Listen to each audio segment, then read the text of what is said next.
Hello friends, कैसे हैं आप सब? कैसी तैयारी चली आप लोगों की? वंस अगेन वेलकम टू एक्सोलेट फिजिक्स बाय हारिस सर। दोस्तों फटाफट से आ जाइए और आज हम लोग यहाँ पे कंटिन्यू करेंगे सिंगल स्लिट डिफ्रैक्शन पैटर्न। और ये फ्रॉनहोफर क्लास ऑफ डिफ्रैक्शन चल रहा है, जिसमें इससे पहले कि हमने आपको बता दिया था सिंगल स्लिट डिफ्रैक्शन पैटर्न में इंटेंसिटी कर्व मैंने आपको बता दिया था। और साथ ही साथ मैंने आपको ये भी बता दिया था कि सिंगल स्लिट डिफ्रैक्शन पैटर्न में सेंटर पे हमेशा मैक्सिमम इंटेंसिटी होती है और ब्राइट फ्रिंज बनती है, और सेंटर के ऊपर अल्टरनेटिव डार्क ब्राइट फ्रिंजेस बनती हैं, और ब्राइट फ्रिंज की इंटेंसिटी लगातार डिक्रीज करती जाती है। और साथ ही साथ मैंने आपको ये भी बताया था कि सेंटर के नीचे, सेंट्रल मैक्सिमा के नीचे भी अल्टरनेटिव डार्क ब्राइट फ्रिंजेस बनती हैं, और ब्राइट फ्रिंज की इंटेंसिटी लगातार डिक्रीज होती जाती है। दोस्तों आज यहाँ पे हम लोग डिस्कस करेंगे कि जो सेंटर पे या जो सेंट्रल मैक्सिमा होती है जिसमें ब्राइट फ्रिंज बनती है, उस ब्राइट फ्रिंज की चौड़ाई कितनी होती है। आप अगर देखिए तो ये हमारा क्या है, ये हमारा सिंगल स्लिट डिफ्रैक्शन पैटर्न का सेटअप है। तो ये जो तो मैं आपको पहले ही बता चुका था। मान लीजिए एक प्लेन वेव फ्रंट आ रहा है और इस आर्चर पे स्ट्राइक कर रहा है या सिंगल स्लिट पे स्ट्राइक कर रहा है, तो इसके ऊपर मौजूद प्लेन वेव फ्रंट के ऊपर मौजूद हर एक सोर्स लाइट वेव की तरह बिहेव करता है, मतलब सोर्स की तरह बिहेव करता है जो सेकेंडरी वेवलेट सिमिट करता है। तो देखिए यहां से सेकेंडरी वेवलेट सिमिट हो रही है, तो जो रेस इस प्रिंसिपल एक्सिस के पैरेलल है वो आपस में ओवरलैप करेगी। जो सेकेंडरी वेवलेट्स आपस में ओवरलैप करेगी तो पहले रेस चलेगी, इस लेंस L2 से कन्वर्ज होकर इस पॉइंट P पे मिलेगी, और यहाँ पे आपको क्या मिलेगा, सेंट्रल मैक्सिमा मिलेगा। देन इसके बाद जो लाइट रेस डिफ्रैक्ट हो गई है, थोड़ी सी light rays theta angle diffract कर गई है, जब वो आपस में ओवरलैप करेगी तो P1 पे क्या मिलेगा, सेंट्रल nth सेकेंडरी मैक्सिमा या nth सेकेंडरी मिनिमा मिलेगा। तो उसकी पोजीशन हम लोगों ने पहले निकाली थी। ठीक है फ्रेंड्स, अब एक चीज का ध्यान रखिएगा कि जो सिंगल स्लिट डिफ्रैक्शन पैटर्न में आपका ऐसा होता है कि आपको सेंटर पे हमेशा क्या मिलता है, सेंटर पे हमेशा आपको ब्राइट फ्रिंज मिलेगी, उसके ऊपर आपको क्या मिलेगी, डार्क फ्रिंज मिलेगी, फिर इसके नीचे आपको क्या मिलेगी, डार्क फ्रिंज मिलेगी, फिर उसके ऊपर आपको क्या मिलेगी, ब्राइट फ्रिंज मिलेगी, फिर उसके ऊपर आपको क्या मिलेगी, डार्क फ्रिंज मिलेगी, एंड सो ऑन। इस तरह से चलता रहता है, और इंटेंसिटी, ब्राइट फ्रिंज की इंटेंसिटी लगातार क्या होती जाती है, कम होती जाती है। हमारा मेन मकसद ये है कि हमें इस सेंट्रल ब्राइट फ्रिंज की इंटेंसिटी निकालना है, मतलब सॉरी इंटेंसिटी कह रहे हैं, इसकी विद निकालना है, मतलब फ्रिंज की विद निकालना है, सेंट्रल ब्राइट फ्रिंज की विद निकालना है। अब इसकी विद कैसे निकालें, अगर हम किसी तरह से ये x निकाल लें और ये x निकाल लें, और अगर हम दोनों को ऐड कर दें तो बीटा बराबर हमें क्या मिल जाएगा, 2x। तो हमें यहां से बीटा क्या है, beta is the with of central maxima की विद है। और सेंट्रल मैक्सिमा की विद कैसे निकालेंगे, अगर हम फर्स्ट मिनिमा की पोजीशन निकाल लें ऊपर और फर्स्ट मिनिमा की पोजीशन निकाल लें नीचे, और दोनों को हम ऐड कर दें। बहुत ध्यान से रखिएगा, ये x क्या है, x is the position of first minima,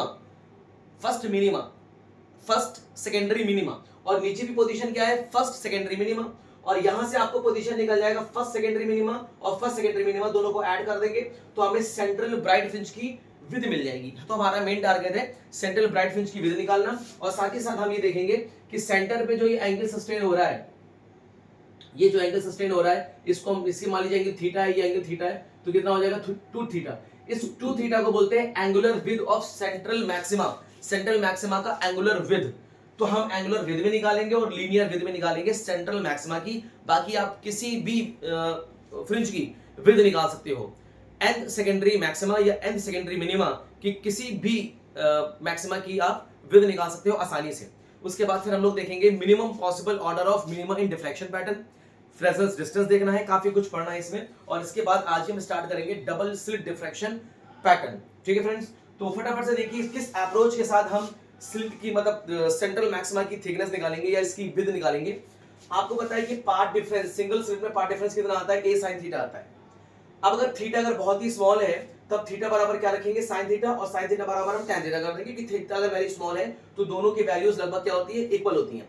आपको पता होगा जैसे जैसे हम थीटा की वैल्यू को इंक्रीज करते हैं, sin थीटा की वैल्यू वैसे वैसे इंक्रीज करती है, और tan थीटा की वैल्यू भी सिमिलरली इंक्रीज करती है, बट cos थीटा की वैल्यू क्या करती है, डिक्रीज करती है। ठीक है फ्रेंड्स, तो हमने क्या कर दिया, थीटा बराबर sin थीटा और sin थीटा बराबर tan थीटा कर दिया। तो देखिए अब पार्ट डिफरेंस क्या हो जाएगा, a sin थीटा की जगह हम क्या कर देंगे, tan थीटा कर देंगे। आपको मिलेगा a मल्टीप्लाई बाय, देखिए tan थीटा बराबर x अपॉन t कहां से आ गया, अगर आप देखें थीटा बराबर हो जाएगा परपेंडिकुलर अपॉन बेस। इस ट्रायंगल को अगर आप देखिए, tan थीटा बराबर परपेंडिकुलर कितना है, x, और बेस कितना है, ये है आपका d, और d किसके बराबर है, लगभग f के बराबर है। मैंने बताया कि ये लेंस हमारी स्लिट के बहुत ही नजदीक रखी हुई है, तो ये जितनी डिस्टेंस d होती है लगभग वो एफ के बराबर होती है। एफ क्या है यहाँ पे, focal length of this lens की फोकल लेंथ है। तो आपके सामने tan थीटा बराबर क्या आ जाएगा, x अपॉन f आ जाएगा। इस वजह से हम यहाँ से क्या करेंगे, x अपॉन d, फिर हमने यहाँ पे क्या कर दिया, ax अपॉन f कर दिया, क्योंकि d किसके बराबर है, f के बराबर हमने माना है। तो हमारे पास पार्ट डिफरेंस आ गया ये, ठीक है। अब देखिए पार्ट डिफरेंस हमारे पास आ गया, इसकी इक्वेशन में मान के छोड़ दीजिए। अब हमें निकालना क्या है, हमें निकालना है फर्स्ट सेकेंडरी मिनिमा की पोजीशन निकालना है, क्योंकि x क्या है, x is the first secondary minima की पोजीशन है। और अगर फर्स्ट सेकेंडरी मिनिमा की पोजीशन निकाल लीजिए, उसका डबल कर देंगे तो आपको क्या निकल जाएगा, सेंट्रल मैक्सिमा की थिकनेस या लीनियर विड्थ निकल जाएगी। तो देखिए nth सेकेंडरी मिनिमा की कंडीशन क्या होती है, डेल्टा x बराबर plus minus n lambda. Path difference कितना होता है सेकेंडरी मिनिमा केस में, हमने आपको बताया था प्रीवियस वाली क्लास में, डेल्टा x बराबर प्लस माइनस n लैम्डा। अगर मैं फर्स्ट सेकेंडरी मिनिमा निकालूं तो n बराबर 1 कर दूंगा, तो यहां से आपको क्या मिलेगा आपको यहां से क्या मिलेगा, डेल्टा x बराबर लैम्डा मिल जाएगा, डेल्टा x बराबर लैम्डा मिलेगा। और अब डेल्टा x को किसके बराबर करेंगे, इसके बराबर कर देंगे। तो आप इसके बराबर करेंगे, देखिए क्या मिलेगा, ax अपॉन f बराबर लैम्डा, क्योंकि यहाँ पे n बराबर मैंने क्या कर दिया है, 1 कर दिया है। x बराबर क्या मिलेगा, लैम्डा f अपॉन a मिल जाएगा। मतलब हमें फर्स्ट सेकेंडरी मिनिमा की पोजीशन निकल आई, x बराबर d f अपॉन a। अब आप देखिए width of central maxima, central maxima की विड्थ कितनी है, बीटा बराबर 2x है। तो हम बीटा बराबर क्या कर देंगे, 2x कर देंगे, और x की वैल्यू आपको निकल के उठा के पुट कर दीजिए, आपको बीटा बराबर मिल जाएगा 2 लैम्डा f अपॉन a। ये आपके सामने है सेंट्रल मैक्सिमा की विड्थ ऑफ सेंट्रल मैक्सिमा। ये बहुत इंपॉर्टेंट है, ये काफी बार पूछा जाता है, इसी को बोलते हैं linear width of central maxima. अब हमारा मेन टारगेट है एंगुलर विड्थ निकालना। आपको पता है एंगुलर विड्थ कैसे निकालेंगे, बहुत ही आसान है। देखिए tan थीटा, देखिए tan थीटा बराबर x अपॉन d होता है, तो हमने x अपॉन d कर दिया। हम इसी को x अपॉन f भी कर देंगे, क्योंकि d किसके बराबर, f के बराबर है। तो tan थीटा बराबर x अपॉन f हो गया। नाउ फ्रेंड्स देखिए, क्योंकि थीटा बहुत ही छोटा है, थीटा वेरी स्मॉल है, तो हम यहाँ क्या करेंगे, थीटा बराबर x अपॉन f कर देंगे। थीटा बराबर x अपॉन f कर दिया, दोनों से 2 से मल्टीप्लाई कर दीजिए, तो 2f बराबर 2 थीटा बराबर 2x अपॉन f। और 2x बराबर क्या होता है, देखिएगा 2x बराबर क्या है, बीटा, तो हम इस 2x की जगह क्या कर देंगे, बीटा कर देंगे। तो 2 थीटा बराबर बीटा बाई f। ये बहुत ही इंपॉर्टेंट फॉर्मूला निकल गया, एंगुलर विड्थ और लीनियर विड्थ में रिलेशन निकल गया। एंगुलर विड्थ बराबर linear width divided by f। f क्या है, focal length of the lens L2, और बीटा बराबर आपके सामने है 2 लैम्डा f अपॉन a। उठा के पुट कर देंगे, तो 2 lambda f upon f multiply by a, यहां से f से f कट जाएगा, तो 2 थीटा बराबर आएगा 2 लैम्डा अपॉन a। फ्रेंड्स ये 2 लैम्डा क्या है, देखिए ये थीटा और इस थीटा को ऐड कर देंगे तो आपको क्या मिल जाएगा, angular width of the central maxima की एंगुलर विड्थ मिल जाएगी। क्लियर है, बहुत बढ़िया। तो यहां से आपका फॉर्मूला निकल गया, angular width of the central maxima 2 lambda upon a। इसको फटाफट से नोट करिए, काफी इंपॉर्टेंट है, ठीक है फ्रेंड्स। तो उम्मीद है कि यहां तक आपको समझ में आ गया होगा। अब देखिए एक बहुत इंपॉर्टेंट चीज और पूछी जाती है एग्जाम में, कि what will be the minimum possible value of minima in single slit diffraction pattern. Single slit diffraction pattern में मिनिमा के ऑर्डर, कितनी minimum possible value of minima के ऑर्डर मिलेंगे, तो उसके बहुत इंपॉर्टेंट फॉर्मूला है। फिर उसके बाद हम लोग देखेंगे फ्रेस्नेल डिस्टेंस। बने रहिए।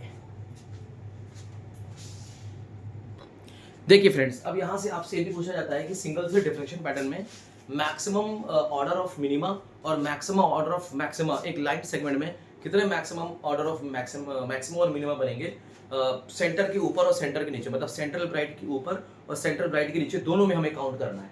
तो देखिए आपसे पूछा जाता है maximum possible number of minima produced in a single slit diffraction pattern. तो देखिए यहाँ पे हम क्या करते हैं, एन मैक्स, मतलब ये क्या है, मैक्सिमम ऑर्डर ऑफ मिनिमा है, maximum order of minima either side of the central maxima, central maxima के आइदर साइड, मतलब ऊपर और नीचे दोनों, ठीक है। एन मैक्स बराबर 2 इंटू एन, और यहाँ पे n बराबर हो जाएगा a बाई लैम्डा। यहाँ पे a को बोलेंगे width of the slit, lambda है wavelength of the monochromatic light. 2 क्यों लगाया गया, क्योंकि सेंट्रल मैक्सिमा के ऊपर भी जा रहे हैं, सेंट्रल मैक्सिमा के नीचे जा रहे हैं। जितने मिनिमम जितना हमें मिनिमा या जितनी डार्क फ्रिंजेस हमें सेंट्रल मैक्सिमा के ऊपर बनेंगी, उतनी ही डार्क फ्रिंजेस सेंट्रल मैक्सिमा के नीचे बनेंगी, इसलिए हम 2 से मल्टीप्लाई कर देते हैं। तो 2a plus a divided by lambda. इस बात का ध्यान रखिएगा, ये क्या है, a by lambda is the number of maximum dark fringe in any one side from central maxima, central maxima के किसी एक तरफ maximum number of dark fringes हैं a बाय लैम्डा। जब आप इसको 2 से मल्टीप्लाई कर देंगे तो यहाँ पे आपको क्या मिल जाएगा, total number of dark fringe, या यूं कह सकते हैं maximum possible number of minima. Minimum मतलब डार्क फ्रिंज ही होता है। तो आपको बस कुछ नहीं करना है, ये याद रखना है बहुत ही बेहतर तरीके से। अभी मैं आपको एक एग्जांपल से करवा दूंगा, ठीक है। अब उसी तरह से आपसे पूछा जाता है मैक्सिमम ऑर्डर ऑफ मैक्सिमा या maximum order of bright fringe in a single slit diffraction pattern में। बस अब आपको कुछ नहीं करना है, मैक्सिमम नंबर ऑफ मिनिमा में एक ऐड कर देना है, +1 कर देना है, क्योंकि आपको पता है सेंटर में हमेशा ब्राइट बनता है। और ये आपको मैंने इंटरफेरेंस पैटर्न में भी बताया था कि number of bright fringe is equals to number of dark fringe plus always 1, हमें 1 से जोड़ देना है। तो बताइए number of dark fringe on either side कितना निकला है, 2a बाय लैम्डा, इसमें हम 1 ऐड कर देंगे। तो देखिए वही किया गया है, maximum order of maxima in single slit diffraction pattern 2n + 1 कर देंगे। यहाँ पे n की वैल्यू क्या होगी, is less than equal to a by lambda, round down to the nearest whole number में इसको हम लोग राउंडिंग ऑफ करेंगे। ये n की वैल्यू a बाय लैम्डा से बराबर या उससे छोटी होनी चाहिए, कभी उससे बड़ी नहीं होनी चाहिए। n की वैल्यू a बाय लैम्डा से कभी बड़ी नहीं होनी चाहिए, या तो उससे छोटी होगी या तो बराबर होगी। जैसे एग्जांपल के तौर पे जैसे आपसे बोल दिया गया कि a बाय लैम्डा की वैल्यू है 2.5, मतलब जैसे एग्जाम में मान लीजिए आपको स्लिट की विड्थ दी गई है a और मोनोक्रोमेटिक लाइट की वेवलेंथ दी गई है लैम्डा, और दोनों को आप डिवाइड कर रहे हैं तो आपको मिल रहा है 2.5, ठीक है फ्रेंड्स। अब आप इसमें क्या करेंगे, देन n मैक्स निकालेंगे। n मैक्स मतलब आप ये निकालने वाले हैं, मैक्सिमम ऑर्डर ऑफ मैक्सिमा निकालने वाले हैं। तब आप क्या करेंगे, n मैक्स निकालेंगे तो 2.5 आ जाएगा। तो जब आप 2.5 करेंगे तो उसको राउंडिंग ऑफ करेंगे 2 आ जाएगा। फुली क्लियर है। टोटल मैक्सिमा कितना आ जाएगा 2, फॉर्मूला क्या है n + 1, ठीक है। अब यहां से इसको आप मल्टीप्लाई करिए तो आपका 2 2 4 + 1 कितना हो गया, 5 हो गया। अगर 5 आपको टोटल नंबर ऑफ मैक्सिमा है, इसमें से एक माइनस कर दो तो टोटल नंबर ऑफ मिनिमा निकल आएगा। तो देखिए टोटल नंबर ऑफ मिनिमा कितना आ जाएगा, तो 2.5 कितना है 2, तो यहाँ पे क्या करेंगे 2 2 4। देखिए भाई n की वैल्यू कितनी है, n की वैल्यू आपकी आ गई ना 2, तो 2 2 4 कर देंगे तो 4 क्या मिल जाएगा, टोटल नंबर ऑफ मिनिमा मिल जाएगा, और 5 क्या होगा, टोटल नंबर ऑफ मैक्सिमा होगा। बस ये फॉर्मूला अच्छी तरह से याद रखिए, ये बहुत ही लाजवाब बहुत ही इंपॉर्टेंट फॉर्मूला है n मैक्स। और यहाँ पे n मैक्स का मतलब क्या होता है, यहाँ पे n मैक्स का मतलब है टोटल नंबर ऑफ मैक्सिमा या total number of bright fringe on either side, और यहाँ पे n मैक्स का मतलब है total number of dark fringe on either side 2a by lambda. इस बात का ध्यान रखिएगा, a बाय लैम्डा जो होगा यहाँ पे जो n होगा वो a बाय लैम्डा के बराबर या उससे कम होगा। हम इसको rounding down to the nearest whole number में राउंडिंग ऑफ करेंगे, कम की तरफ करेंगे, ज्यादा की तरफ नहीं करेंगे। जैसे फिर से मैंने आपको बताया a बाय लैम्डा की वैल्यू आ रही 2.5, तो कभी आप 3 मत करिएगा, 2.5 में 0.5 को हटा दीजिए तो आप 2 ले लीजिएगा। देन n मैक्स कितना निकल जाएगा, 2 आ जाएगा। फिर टोटल नंबर कितना आ जाएगा, 2 2 4 + 1 5 आ जाएगा। क्लियर है फ्रेंड्स। तो इसको आप फटाफट से नोट करिए, बहुत इंपॉर्टेंट है ये, आपके एग्जाम में बोर्ड के एग्जाम में क्वेश्चन पूछे जाते हैं, साथ ही साथ कंपटीशन में भी पूछा जाता है कि डिफ्रैक्शन के केस में नंबर ऑफ ब्राइट फ्रिंज और नंबर ऑफ डार्क फ्रिंज कैसे निकालते हैं ऑन आइदर साइड। क्लियर है। इंटरफेरेंस के पैटर्न में भी हम लोग ने फॉर्मूला आप बताया था, अगर आपको याद हो, ऑन आइदर साइड इंटरफेरेंस के पैटर्न में नंबर ऑफ ब्राइट फ्रिंज और नंबर ऑफ डार्क फ्रिंज। अब चलते हैं, इसके बाद हम लोग देखेंगे फ्रेस्नेल डिस्टेंस। फटाफट इसको कॉपी करिए, नेक्स्ट हमारा स्लाइड रहेगा फ्रेस्नेल डिस्टेंस पे, बने रहिए। देखिए फ्रेंड्स, ये फ्रेस्नेल डिस्टेंस है। आपको पता है कि जब किसी स्लिट से या अपर्चर से एक प्लेन वेवफ्रंट स्ट्राइक करता है तो स्ट्राइक करने के बाद वो एज पे नहीं मुड़ता, कुछ दूर जाने के बाद ये डिफ्रैक्ट कर जाता है। तो कितने डिस्टेंस के बाद ये लाइट रेज जाके बेंड हो रही है, तो जब ये जो बेंड होगी, जब इसको पीछे की तरफ हम रिट्रेस करेंगे तो ऐसा लगेगा जो लाइट रेज बेंड करके निकल रही है तो वो किसी पॉइंट सोर्स से निकल रही है, तो वो मिनिमम डिस्टेंस, उस मिनिमम डिस्टेंस को बोलते हैं फ्रेस्नेल डिस्टेंस। तो मतलब वो डिस्टेंस जहां पे लाइट रेज किसी अपर्चर से स्ट्राइक करने के बाद कुछ दूर चलने के बाद डिफ्रैक्ट कर जा रही है, डिफ्रैक्शन आ जा रहा है। तो मान लीजिए हमारे पास एक स्लिट है और स्लिट की विड्थ कितनी है, a है, और एक मोनोक्रोमेटिक लाइट रेज है, इसमें मोनोक्रोमेटिक लाइट रेज की वेवलेंथ कितनी है, लैम्डा है। और मान लेते हैं कि ये जो लाइट रेज है कुछ दूर जाने के बाद z डिस्टेंस चलने के बाद ये डिफ्रैक्ट कर गई है, और इसमें जो डिफ्रैक्शन आ रहा है ये इसकी क्या है, विड्थ है डिफ्रैक्शन की, ZL/a। ठीक है। अब देखिए ZL ही Z लैम्डा है, यहाँ पे ध्यान दीजिएगा Z लैम्डा है, ठीक है। तो Z लैम्डा/a। अब कहा जाता है कि इन travelling a distance z distance travel करने के बाद साइज ऑफ द बीम की साइज इज Z लैम्डा/a। जब ये light rays z distance travel करती है, तब उस बीम की साइज कितनी आती है, z लैम्डा अपॉन a। यहाँ पे z को बोलेंगे distance travel by the beam, lambda को बोलेंगे मोनोक्रोमेटिक लाइट वेव की वेवलेंथ, a होता है स्लिट की विड्थ।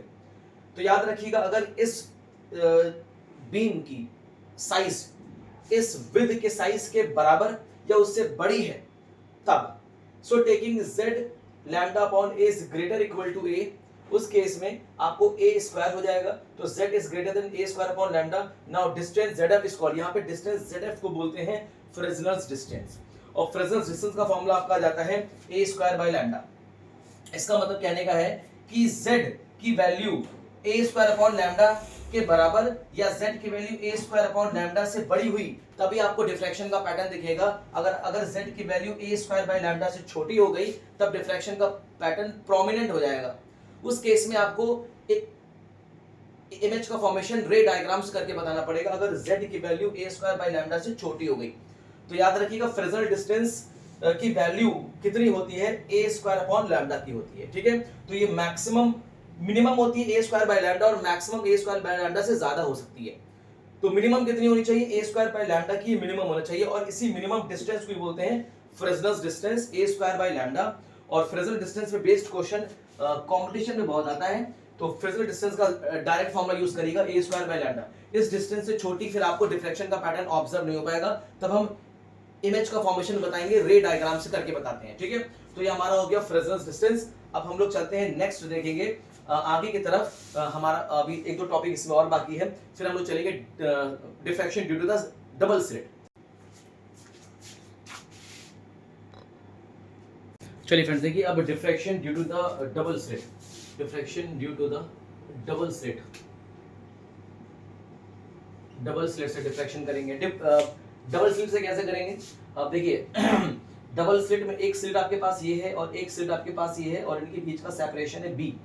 मान लेते हैं स्लिट की विड्थ है a और स्लिट की विड्थ है a, तो दोनों स्लिट की विड्थ हमने a और a ले लिया है, और यहाँ पे दो स्लिट के बीच का सेपरेशन है स्मॉल b है, और यहाँ से प्लेन वेव फ्रंट आ रहा है, तो और लेंस से लेंस आपस में क्या कर रहा है, जो वेवलेट्स निकल रही हैं यहाँ से उसको कन्वर्ज कर रहा है। अब देखिए यहाँ फ्रेंड्स डबल स्लिट के केस में क्या होता है कि इंडिविजुअल स्लिट से जो वेवलेट्स निकल रही हैं उस पर सुपरपोजिशन होगा तो डिफ्रैक्शन का पैटर्न मिलेगा। यहाँ पे भी इंडिविजुअल स्लिट है, यहाँ से भी जो वेवलेट्स निकलेंगे और वेवलेट्स के बीच में आपस में सुपरपोजिशन होगा तो डिफ्रैक्शन का पैटर्न मिलेगा पॉइंट बी पे। बट इस स्लिट से और इस स्लिट से दो अलग अलग वेवफ्रंट जब निकल रही हैं और उनके बीच में जब सुपरपोजिशन होगा तो पॉइंट बी पे इंटरफेरेंस का पैटर्न मिलेगा। तो डबल स्लिट में आपको इंटरफेरेंस का और डिफ्रैक्शन का दोनों का पैटर्न देखने को मिलता है। क्यों? क्योंकि एक तो इंडिविजुअल स्लिट्स हैं, तो इंडिविजुअल स्लिट से वेवलेट्स सुपरपोज करके डिफ्रैक्शन का पैटर्न दिखाएंगे स्क्रीन पे। दूसरी बात हमारे पास दो स्लिट्स हैं और दो स्लिट से वेव निकल रही है और दो वेव आपस में सुपरपोज करके इंटरफेरेंस का पैटर्न दिखाएंगी। तो पॉइंट पी पे आपको इंटरफेरेंस का पैटर्न भी देखने को मिलेगा और डिफ्रैक्शन का पैटर्न भी देखने को मिलेगा। इसका मतलब यहाँ पे कुछ मिली जुली इंटेंसिटी आएगी इंटरफेरेंस के वजह से भी और डिफ्रैक्शन की वजह से भी। तो फ्रेंड्स डबल स्लिट के में जो पाथ डिफरेंस निकलता है वो b plus D, b plus D नहीं कर देंगे यहाँ पे, इसको हम करेंगे a प्लस b। तो पाथ डिफरेंस क्या निकलता है, a plus B sine theta. तो a plus B sine theta ये आपका क्या निकलता है, इनके बीच का पाथ डिफरेंस निकलता है, ठीक है। बहुत बढ़िया। अब देखिए इनका जो दो वेव्स आपस में जब ओवरलैप करेंगी, चाहे वेवलेट्स आपस में सुपरपोज कर रही हो या दो वेव फ्रंट सोर्स से निकल रही हो, स्लिट से निकल के आपस में सुपरपोज कर रही हो, तो इनके वजह से स्क्रीन पे जब रिजल्टेंट एम्पलीट्यूड क्या होगा और रिजल्टेंट इंटेंसिटी क्या होगा। देखिए रिजल्टेंट एम्पलीट्यूड होगा a is equals to 2a0 sin alpha upon alpha cos beta. यहाँ पे a0 क्या है, यहाँ पे a0 है एम्पलीट्यूड ऑफ इंसिडेंट वेव का एम्पलीट्यूड है, ठीक है। और यहाँ पे sin अल्फा अपॉन अल्फा है is the diffraction term, cos beta है इंटरफेरेंस टर्म। तो यहाँ पे आपको देखिए ये वाला पार्ट तो आपको कॉमन नजर आ रहा होगा, सिंगल स्लिट डिफ्रैक्शन के पैटर्न में आया था, जहाँ पे अल्फा की वैल्यू हम लोगों ने निकाली थी। अल्फा की वैल्यू कैसे निकाली थी याद है, कुछ याद है, 2 अल्फा बराबर pi by lambda multiply by path difference और a sin थीटा से मल्टीप्लाई कर दिया था। तब यहाँ पे अल्फा की वैल्यू कितनी आई थी, पाई a sin theta upon lambda, ठीक है फ्रेंड्स। यहाँ पे एक एक्स्ट्रा टर्म आ गया है cos बीटा। ये एक्स्ट्रा टर्म किसके वजह से आया, इंटरफेरेंस के फिनोमेना की वजह से आया है। तो याद रखिएगा ये वाला टर्म होता है डिफ्रैक्शन फिनोमेना की वजह से, ये वाला टर्म आता है इंटरफेरेंस फिनोमेना की वजह से। तो इसका रिजल्टेंट इंटेंसिटी कैसे निकलेगी आपको पता है, I इज प्रोपोर्शनल टू होता है a स्क्वायर। जब हम इसको स्क्वायरिंग करेंगे तो तो आई बराबर 4 I naught sine square alpha upon alpha का square cos square beta. Friends याद रखिएगा यहाँ पे ये वाला टर्म जो आप देख रहे हैं, ये वाला टर्म देख रहे हैं, ये डिफ्रैक्शन पैटर्न है, ये डिफ्रैक्शन फिनोमेना की वजह से आया हुआ टर्म है, और ये वाला टर्म किसकी वजह से आया हुआ है, इंटरफेरेंस के फिनोमेना की वजह से आया हुआ है। अब आपको पता है कि sine square alpha upon alpha square diffraction term है, cos square beta is the interference term है। तो यहाँ पे अल्फा की वैल्यू क्या होगी, pi a sine theta upon lambda, और बीटा की वैल्यू क्या होगी, pi a plus B sine theta divided by lambda. इसका एक बहुत बड़ा डेरिवेशन है, कैलकुलस मेथड से भी इसका डेरिवेशन करते हैं। हालांकि आपके सिलेबस में डेरिवेशन की अभी कोई ऐसी रिक्वायरमेंट नहीं है, आपको डायरेक्ट रिजल्ट याद कर लेना चाहिए, और डायरेक्ट रिजल्ट याद करके आप चीज़ों को आप कैलकुलेट कर सकते हैं, जो चीज़ पूछ रही है आप फाइंड आउट कर सकते हैं। जैसे आपने देखा था फ्रेंड्स, हम लोग थीटा को बोलते हैं डिफ्रैक्शन एंगल, थीटा की अलग अलग वैल्यूज पे हमें अल्फा की अलग अलग वैल्यू मिली थी। इसी तरह से इंटरफेरेंस के पैटर्न में थीटा की अलग अलग वैल्यू पे हमें बीटा की अलग अलग वैल्यू मिलेगी, हम उससे उठा के यहाँ पे पुट कर देंगे तो हमें रिजल्टेंट एम्पलीट्यूड या रिजल्टेंट इंटेंसिटी मिल जाएगी थीटा की अलग अलग वैल्यूज पे। अब जैसे थीटा की कुछ जैसे मान लीजिए थीटा की एक अलग अलग वैल्यूज है, जैसे मान लीजिए थीटा बराबर 0 डिग्री, थीटा बराबर 0 डिग्री, तो यहाँ पे अल्फा भी 0 हो जाएगा, बीटा भी 0 हो जाएगा। अल्फा भी 0 करेंगे, बीटा भी 0 करेंगे, तो पूरा टर्म क्या हो जाएगा, 0 हो जाएगा। लेकिन पूरा टर्म 0 नहीं होगा, यहाँ पे बीटा बराबर 0 करेंगे तो 1 होगा, और alpha tends to 0 sine alpha upon alpha कितना होता है 1, और रिजल्टेंट एम्पलीट्यूड सेंटर पे पॉइंट पी पे रिजल्टेंट एम्पलीट्यूड कितना हो जाएगा 2a0 हो जाएगा। ये बहुत इंपॉर्टेंट टर्म है, इस बात को ध्यान रखिएगा। अगर डिफ्रैक्शन एंगल थीटा बराबर 0 मतलब होता है पॉइंट पी की बात कर रहे हैं, और थीटा बराबर 0 का मतलब हो गया कि बीटा बराबर क्या हो जाएगा 0, तो बीटा बराबर 0 कर देंगे तो cos 0 कितना होता है 1, और अल्फा बराबर 0 देखिए थीटा बराबर 0 पे अल्फा 0 हो जाएगा। और आपको पता होना चाहिए alpha tends to 0, limit alpha tends to 0, sine alpha upon alpha की वैल्यू होती है 1, मैक्सिमम वैल्यू 1 होती है। तो ये भी 1 हो गया, ये भी 1 हो गया, दोनों को मल्टीप्लाई करेंगे तो 1 आ जाएगा। तो रिजल्टेंट एम्पलीट्यूड कितना हो जाएगा 2a0, और रिजल्टेंट इंटेंसिटी कितनी हो जाएगी 4i0 की रिजल्टेंट इंटेंसिटी आ जाएगी, which is most important at point P पर। तो पी पॉइंट पर आपको क्या मिलेगा, अभी भी ब्राइट फ्रिंजेस देखने को मिलेंगी और सेंट्रल ब्राइट देखने को मिलेगा थीटा बराबर 0 पे, अगर डिफ्रैक्शन एंगल 0 हो गया। फ्रेंड्स अब देखिए, क्योंकि यहाँ पे इंटरफेरेंस का फिनोमेना भी हो रहा है और डिफ्रैक्शन का फिनोमेना भी हो रहा है, तो मतलब कहने का मतलब है कि पॉइंट पी पर या किसी भी पॉइंट पर आपको इंटरफेरेंस की इंटेंसिटी का भी पैटर्न मिलेगा और डिफ्रैक्शन की इंटेंसिटी का भी पैटर्न मिलेगा। तो चलिए एक एक पैटर्न को हम लोग कंपेयर कर लेते हैं। जैसे डायरेक्शन ऑफ डिफ्रैक्शन कंपोनेंट, पहले हम लोग डिफ्रैक्शन कंपोनेंट देखेंगे। तो डिफ्रैक्शन कंपोनेंट देखिए, सेंट्रल मैक्सिमा थीटा बराबर 0, और सेंट्रल मैक्सिमा में थीटा बराबर अगर हम लोग 0 कर देंगे, तो इस केस में देखिए बात हो रही है डिफ्रैक्शन पैटर्न की, और डिफ्रैक्शन पैटर्न है आपका ये, और उस केस में अगर थीटा बराबर 0 करेंगे तो आपको अल्फा बराबर मिल जाएगा 0, और अल्फा बराबर 0 हो गया तो sine alpha divided by alpha कितना मिलता है 1 मिलता है। बोली क्लियर है। इसी तरह से आपको सेंट्रल मैक्सिमा में थीटा बराबर 0 करेंगे तो साइन अल्फा अपॉन अल्फा कितना हो जाएगा 1, तो साइन अल्फा अपॉन अल्फा अगर 1 हो गया तो इस डिफ्रैक्शन पैटर्न में सेंट्रल पे डिफ्रैक्शन एंगल 0 होने पर आपको सेंट्रल मैक्सिमा मिलेगा पी पॉइंट पर। ठीक है, सेकेंडरी मैक्सिमा की कंडीशन जैसे आपने सिंगल स्लिट में देखी थी वैसे ही होगी। सेकेंडरी मैक्सिमा की कंडीशन क्या थी, a sin theta plus minus 2n plus 1 lambda by 2। यहाँ पे n की वैल्यू 1 2 3 4 आप समझ गए। अच्छा, यहाँ पे प्लस माइनस क्यों लगाया, क्योंकि सेंटर से ऊपर भी फ्रिंजेस बन रही है, सेंटर से नीचे भी फ्रिंजेस बन रही है, अल्टरनेटिव फ्रिंजेस बन रही है। सेकेंडरी मिनिमा की कंडीशन के लिए पार्ट डिफरेंस को हमने आपस में बराबर किया, a sin थीटा बराबर plus minus n lambda. Clear है फ्रेंड्स, यहाँ पे n बराबर 1 2 3 4 5। तो देखिए ये आपका डिफ्रैक्शन कंपोनेंट हो गया, बिल्कुल सेम जैसे हम लोग ने प्रीवियस डे वाला था।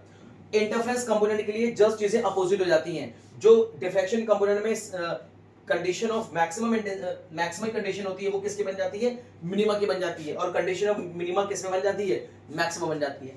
तो देखिए डायरेक्शन ऑफ इंटरफेरेंस कंपोनेंट हम कैसे निकालेंगे, थीटा बराबर 0 पे सेंट्रल मैक्सिमा इज ओवरलैप। यहाँ पे देखिए थीटा बराबर 0 कर देंगे, ये आपके सामने क्या है, ये देखिए आपके सामने cos स्क्वायर बीटा है, इंटरफेरेंस टर्म है, और बीटा बराबर क्या है, pi a plus B by lambda sine theta. यहाँ पे थीटा बराबर 0 करेंगे तो पूरा टर्म 0 हो जाएगा, बीटा बराबर 0 हो गया।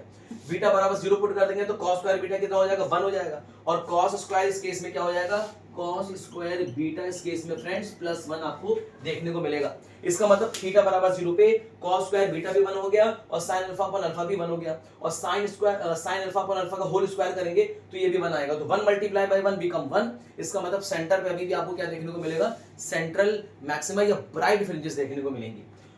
मैक्सिमा की कंडीशन क्या होती है, इंटरफेरेंस के पैटर्न में मैक्सिमा की कंडीशन होती है a plus B sine theta is equal to plus minus m lambda. यहाँ पे n को बोलेंगे ऑर्डर ऑफ इंटरफेरेंस फ्रिंजेस, और यहाँ पे n को बोलेंगे ऑर्डर ऑफ डिफ्रैक्शन फ्रिंजेस। यहाँ पे n को क्या बोलेंगे फ्रेंड्स, यहाँ पे n को बोलेंगे order of diffraction fringes, diffraction fringes. और यहाँ पे m को क्या बोलेंगे, यहाँ पे m को बोलेंगे ऑर्डर ऑफ इंटरफेरेंस फ्रिंजेस। ठीक है फ्रेंड्स, तो यहाँ पे देखिए मैक्सिमम की कंडीशन क्या होगी, a plus B sine theta बराबर प्लस माइनस एम लैम्डा, और m की वैल्यू 1 2 3 4 5 लेंगे। m बराबर आप 0 नहीं लेंगे क्योंकि 0 पे ऑलरेडी मैंने डिस्कस कर लिया है कि सेंट्रल मैक्सिमा मिलेगा। मिनिमम की कंडीशन क्या होती है, a plus B sine theta बराबर plus minus 2m minus 1 lambda by 2, और m की वैल्यू 1 2 3 4 5 से स्टार्ट होगी। तो उम्मीद है फ्रेंड्स यहाँ पे आपको समझ में आ गया होगा। m को बोलेंगे ऑर्डर ऑफ इंटरफेरेंस फ्रिंजेस और n को बोलेंगे ऑर्डर ऑफ डिफ्रैक्शन फ्रिंजेस। अब यहाँ पे आपको क्लियर हो गया कि स्क्रीन के किसी भी पॉइंट पर जो रिजल्टेंट इंटेंसिटी या रिजल्टेंट एम्पलीट्यूड मिल रहा है वो इंटरफेरेंस की वजह से भी मिल रहा है और डिफ्रैक्शन की वजह से मिल रहा है। इसका मतलब किसी पॉइंट पर जब आप इंटेंसिटी कर्व बनाओगे तो उस इंटेंसिटी कर्व में आपको डिफ्रैक्शन की भी फिनोमिना मिलेगी और इंटरफेरेंस का भी फिनोमिना मिलेगा। अब हम लोग देखेंगे डबल स्लिट के एक्सपेरिमेंट में या डबल स्लिट के डिफ्रैक्शन पैटर्न में इंटेंसिटी कर्व कैसे बनाते हैं, और साथ ही साथ देखेंगे मिसिंग ऑर्डर और द इंटरफेरेंस पैटर्न में कुछ हमारी जो फ्रिंजेस होती हैं वो मिस कर जाती है। मैक्सिमम फ्रिंजेस जो होती है वो मैक्सिमम फ्रिंजेस का मतलब होता है कि जो मैक्सिमम ऑर्डर की होती है, जो मैक्सिमम ऑर्डर वाली फ्रिंजेस होती हैं इंटरफेरेंस के पैटर्न में वो ओवरलैप कर जाती हैं। कैसे ओवरलैप करेंगी, जब हम स्मॉल b की वैल्यू को चेंज करेंगे, स्मॉल b की वैल्यू को बढ़ाएंगे घटाएंगे करेंगे, तो हमारी जो इंटरफेरेंस की जो फ्रिंजेस होती हैं, जो मैक्सिमम वाली फ्रिंजेस होती है वो ओवरलैप कर जाती है इंटरफेरेंस के पैटर्न में। ठीक है फ्रेंड्स, अभी हम लोग देखेंगे मिसिंग ऑर्डर भी देखेंगे और इंटेंसिटी कर्व भी देखते हैं, बने रहिए। देखिए friends, double slit diffraction pattern में आपको स्क्रीन पे जो किसी भी पॉइंट पे जो रिजल्टेंट इंटेंसिटी मिल रही है वो डिफ्रैक्शन फिनोमेना की वजह से भी हो रही है और इंटरफेरेंस फिनोमेना की वजह से भी हो रही है। तो देखिए कुछ मिली जुली इंटेंसिटी कर्व इस तरह से देखने को मिलती है। तो ये जो आपको डॉटेड ब्लैक पेन से दिखाई दे रहा है वो डिफ्रैक्शन पैटर्न की वजह से रिजल्टेंट इंटेंसिटी का ग्राफ है, और इस रिजल्टेंट इंटेंसिटी की पीक पॉइंट के अंदर जो ग्रीन कलर से दिखाई दे रहा है वो इंटरफेरेंस पैटर्न की वजह से इंटेंसिटी कर्व है। तो देखिए कितना बेहतरीन तरीके से डायग्राम बना हुआ है। डबल स्लिट एक्सपेरिमेंट के केस में किसी पॉइंट पर रिजल्टेंट इंटेंसिटी का ये कर्व है, डिफ्रैक्शन फिनोमेना की वजह से भी और इंटरफेरेंस फिनोमेना की वजह से भी। तो देखिए इंटरफेरेंस के अंदर दो कंसेक्यूटिव मिनिमा या दो कंसेक्यूटिव मैक्सिमा के बीच का जो एंगुलर सेपरेशन होता है वो होता है lambda upon a plus B. यहाँ पे लैम्डा को बोलते हैं मोनोक्रोमेटिक लाइट ऑफ का वेवलेंथ, a को बोलते हैं विड्थ ऑफ स्लिट, b को बोलते हैं दो स्लिट के बीच की सेपरेशन। ध्यान रखिएगा यहाँ पे b को बोलेंगे separation between slits, separation between slits, और स्मॉल a को बोलेंगे width of slit, width of slit, slit की विड्थ है। ठीक है, तो एंगुलर सेपरेशन निकाला जाता है फॉर टू कंसेक्यूटिव मिनिमा और मैक्सिमा। या तो मिनिमा की बात हो या तो मैक्सिमा की बात हो, दोनों में जो एंगुलर सेपरेशन आता है वो सेम आता है। वो कितना आता है, lambda upon a plus B. इसका मतलब जो एंगुलर सेपरेशन होता है वो a प्लस बी के इनवर्सली प्रोपोर्शनल होगा और ये डिपेंड करेगा a और b पे डिपेंड करेगा। इसका मतलब फ्रेंड्स है कि अगर हम b, देखिए स्लिट की जो विड्थ है वो तो कांस्टेंट है, और अगर हम b को वैरी कराएंगे, b को मान कम करेंगे ज्यादा करेंगे, कम करेंगे ज्यादा करेंगे, तो जो एंगुलर सेपरेशन है वो वैरी करेगी। इंटरफेरेंस के पैटर्न में दो मिनिमा के बीच की जो एंगुलर सेपरेशन है या दो मैक्सिमा के बीच की जो एंगुलर सेपरेशन है वो वैरी करेगी अगर हम b की वैल्यू को वैरी कराएंगे। बोलो क्लियर है? अगर हम इस स्लिट की थिकनेस को कम कर दें, इस स्लिट की थिकनेस को कम कर दें, इसका मतलब हम b की वैल्यू को बढ़ा रहे हैं। तो b की वैल्यू को बढ़ाएंगे, इसका मतलब जो हमारी जो एंगुलर सेपरेशन होगी वो बढ़ जाएगी। बोली क्लियर है फ्रेंड्स? तो यहीं पे आपसे चीजें पूछी जाती है। मिसिंग ऑर्डर, मिसिंग ऑर्डर एक इंपॉर्टेंट, देखिए यहाँ पे टर्म है डबल स्लिट एक्सपेरिमेंट के फिनोमेना में। इसमें होता क्या है कि अगर मान लीजिए कि अगर हम लोग b की वैल्यू को अगर बढ़ाएं या b की वैल्यू को घटाएं, तो इस केस में जो इंटरफेरेंस का जो फिनोमेना है, इंटरफेरेंस के फिनोमेना में जो ब्राइट फ्रिंजेस बन रही है, ये जो कंडीशन ऑफ मैक्सिमा है, तो ऑर्डर ऑफ मैक्सिमा आपस में ओवरलैप कर जाती हैं। अब कौन से नंबर की ऑर्डर ऑफ मैक्सिमा इंटरफेरेंस के पैटर्न में ओवरलैप करेगी, इसके लिए बहुत एक बेसिक सा फॉर्मूला है। उस बेसिक्स के फॉर्मूले को हम लोग ध्यान से देखेंगे और कुछ इंपॉर्टेंट हम लोग टर्म्स नोट करते चलेंगे missing order in double slit diffraction pattern में। बने रहिए। हाँ फ्रेंड्स, देखिए अब हम लोग देखेंगे मिसिंग ऑर्डर। मिसिंग ऑर्डर क्या है फ्रेंड्स, जब हम लोग b की वैल्यू को थोड़ा सा वेरी करते हैं तो इंटरफेरेंस के मतलब स्क्रीन की किसी भी पॉइंट पर जो इंटरफेरेंस की जो कुछ फ्रिंजेस है, मैक्सिमम फ्रिंजेस, वो आपस में ओवरलैप कर जाती हैं और वो मिस हो जाती हैं, मतलब डिसअपियर हो जाती हैं। इसी को बोलते हैं missing order in interference pattern. अब इंटरफेरेंस पैटर्न में जो मैक्सिमम ऑर्डर वाली फ्रिंजेस हैं, वो कौन कौन सी मैक्सिमम ऑर्डर वाली फ्रिंजेस मिस कर जाती हैं, उसके कुछ इंपॉर्टेंट केसेस है। देखिए इंटरफेरेंस के पैटर्न में जो मैक्सिमा की कंडीशन थी वो a plus B sine theta बराबर प्लस माइनस एम लैम्डा, अभी हम प्लस लेके चल रहे हैं एम लैम्डा, इसी को बोलते हैं ग्रेडिंग इक्वेशन, और यहीं से हम क्या निकालेंगे, डिस्पर्सिव पावर भी निकाल के दिखा देंगे आप। इन डिफ्रैक्शन पैटर्न में मिनिमा की कंडीशन क्या होती थी, a sin थीटा बराबर लैम्डा, क्योंकि भाई डिफ्रैक्शन पैटर्न में कंडीशन ऑफ ये क्या है, मिनिमा है, और इंटरफेरेंस के पैटर्न में कंडीशन ऑफ मैक्सिमा है, और मैक्सिमा की फ्रिंजेस इंटरफेरेंस के पैटर्न में जो मैक्सिमम ऑर्डर की फ्रिंजेस हैं वो मिस कर जाएंगी, और मिस कर जाएंगे, हमें m की वो वैल्यूज देखनी है जहां पे हमारी इंटरफेरेंस की फ्रिंजेस मिस कर जाती हैं। कैसे निकालेंगे, हम इन दोनों इक्वेशन को डिवाइड कर देंगे, तो हम क्या निकालेंगे, missing order in interference pattern. तो जब इसको डिवाइड करेंगे तो a upon a plus B बराबर n अपॉन m, यहाँ पे n को बोलेंगे order of interference fringes, n को बोलेंगे ऑर्डर ऑफ डिफ्रैक्शन फ्रिंजेस। अब ये ऑर्डर ऑफ इंटरफेरेंस फ्रिंजेस में कौन सी है, मैक्सिमा की कंडीशन है, कौन सी फ्रेंड्स, मैक्सिमा की ऑर्डर ऑफ फ्रिंजेस है। चलिए अब हम केस नंबर 1 लेते हैं, जब a बराबर b है, मतलब हम कहने का मतलब है हम जो दो स्लिट के बीच की सेपरेशन है वो स्लिट की विड्थ के लगभग बराबर है, तब उस केस में क्या होगा, हम a बराबर b कर देंगे, तो देखिए यहाँ पे हम b बराबर a करेंगे तो a अपॉन 2a आ जाएगा डिवाइडेड बाय n बराबर n अपॉन m, a से a कट जाएगा तो आपको मिलेगा m बराबर n, n का मतलब है ऑर्डर ऑफ डिफ्रैक्शन फ्रिंजेस। तो n की अलग अलग वैल्यूज पे देखेंगे कि m की कितनी वैल्यू आ रही है, तो n की वैल्यू 1 2 3 4 5 पे m की करस्पॉन्डिंग वैल्यूज 2 4 6 8 आ रही है, इसका मतलब कि इंटरफेरेंस मैक्सिमा की सेकंड ऑर्डर की मैक्सिमा, फोर्थ ऑर्डर की मैक्सिमा, सिक्स्थ ऑर्डर की मैक्सिमा, एट्थ ऑर्डर की मैक्सिमा क्या कर जाएगी, मिस कर जाएगी, ओवरलैप करके डिसअपीयर हो जाएगी।